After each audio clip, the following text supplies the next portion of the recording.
Ang nasasakdal po kasi dito ay ibinoto ng 32 million na tao. Sana po, aming mga mahal na kaibigan sa prosecution, isipin nating mabuti bago po tayo magbigay ng mga witness na may perjury na kaso o nagkaroon po kami ng dahilan na gumawa ng amenda na itong perjury ay amendahan. Pwede po ba yun?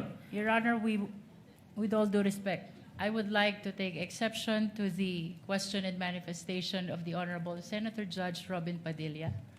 First of all, we were able to verify already that there are no cases pending against the prosecution witnesses.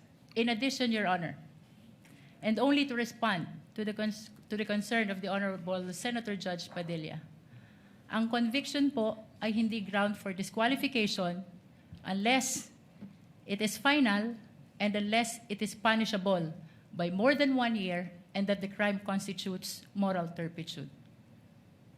Alam niyo po, napakaganda po ng inyong sagot. Sana hindi one-sided ang ating persecution. Ano? Kasi, alam niyo, pag kayo ang pagpabor sa inyo,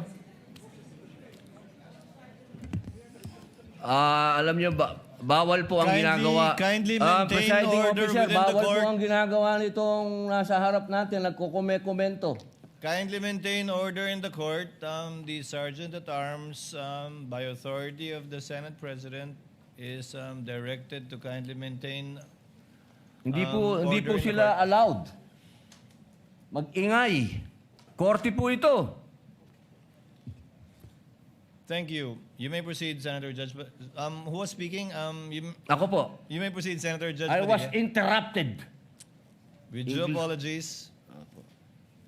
So, ibig niyo pong sabihin, yung mga senator judges dito ngayon na humaharap sa kaso, na hindi po pinapayagan ng ombudsman at hindi pa rin sila guilty, ano pong ibig niyo sabihin?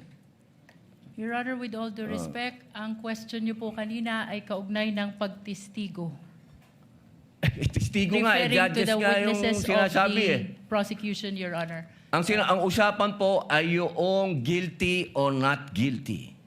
Okay? So, tatanong na po ako ng bago. Pwede po ba? May I be clarified, Your Honor, on your last question about the senator you said are facing cases?